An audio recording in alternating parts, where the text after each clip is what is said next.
clear right up front.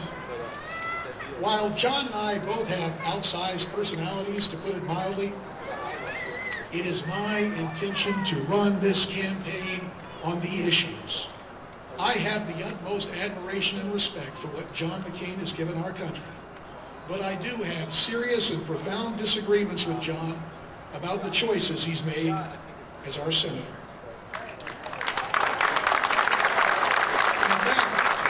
fact, many of you may not recall, but in 2000, John McCain asked me to campaign on his behalf for president, and I was honored to do so. And although John came up short, he fought hard for what he thought was right.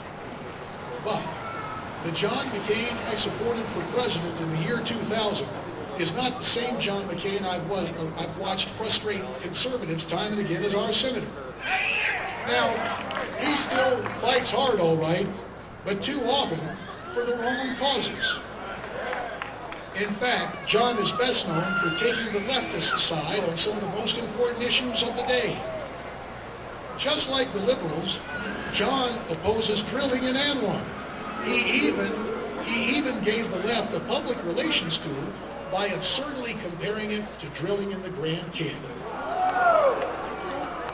Just like the liberals, John opposes waterboarding captured terrorists like the Christmas bomber.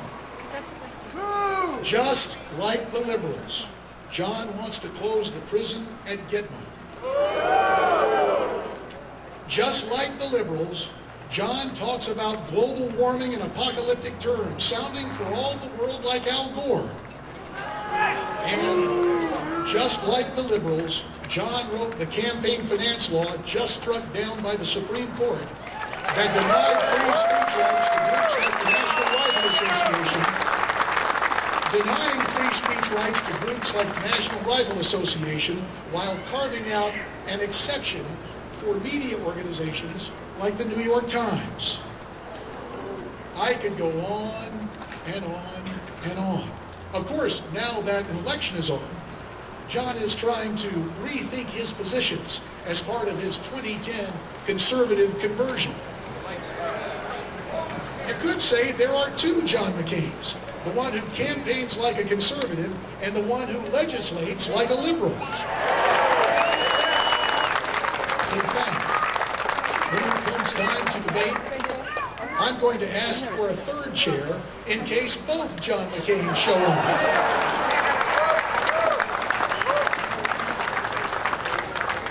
It's sad to say, but hypocrisy characterizes the current McCain campaign. His whole career, John McCain has fought against money in politics.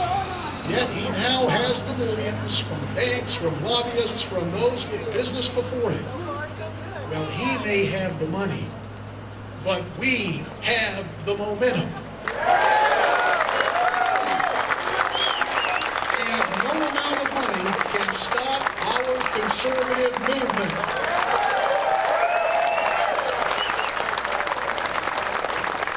So many of you have already visited and donated at jdforsenate.com. Each and every one of you deserve a very sincere thank you. And we invite those who join us by radio and television and the internet likewise to visit our website, jdforsenate.com. Now, there will be plenty of time to get into details of who John McCain is, was, or wants to be, and whether he preserves zigzag or flip-flop. But I do want to discuss one particular example, so egregious it should offer pause to every Republican in our state. You know, John often speaks of his warm friendship with Hillary Clinton, and you know, I really think it's great, they're friends. But John's problem is not that he likes Hillary. John's problem is that sometimes he's like Hillary. Now, take his irresponsible plan to spend $300 billion to buy up every bad mortgage in America that I mentioned earlier. The plan was roundly condemned by conservatives across the country as a total bailout for lenders. Making matters worse is that John actually bragged that he got the idea from, you guessed it, Hillary Clinton.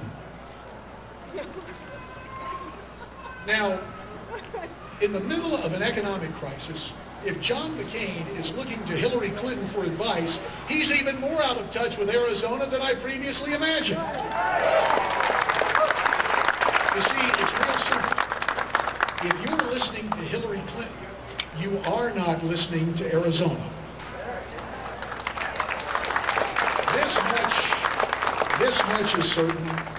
Republicans will have a clear choice in the August 24th primary between an unapologetic conservative challenger who will not abandon his principles once he gets to Washington, and the incumbent candidate of the Washington establishment and darling of the mainstream media.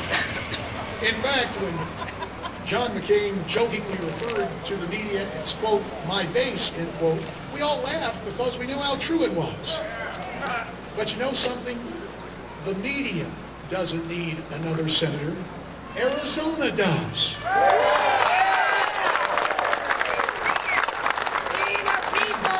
When you really stop and think about it, can you name anything that John McCain has done?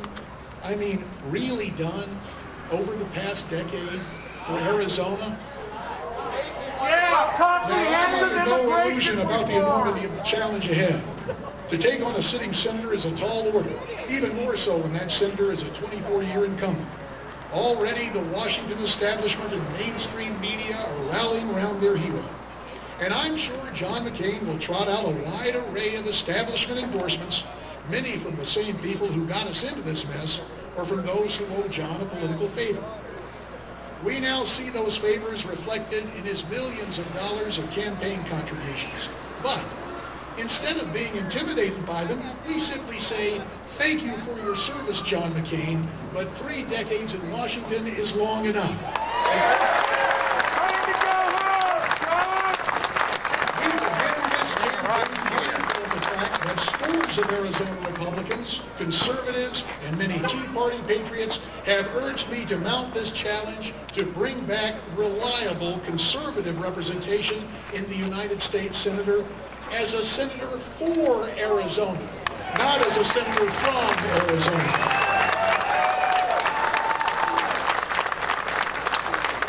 This morning, in this place, at this time, we are here to say that challenge will be mounted, that call will be answered, and that victory, not for me, but for you, for conservatives and for Arizona, will soon be at hand.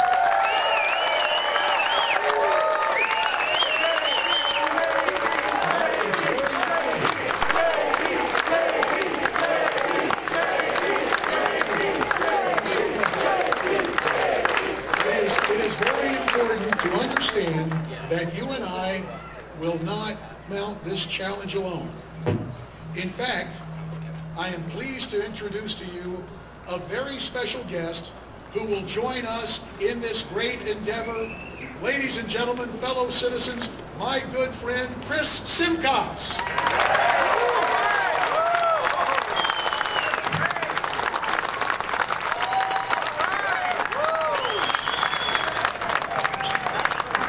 Great day to be an American, right? Great day to keep moving the ball forward, right? Last April, I made the decision to challenge John McCain because our state and our nation wanted to challenge his votes for bailouts, for amnesty, and we were tired of his secure the borders rhetoric, which was getting us nowhere. Right? We, the people of Arizona, wanted to challenge McCain's policies and his staff openly, and we did that. And we challenged his blatant attitude of ignoring our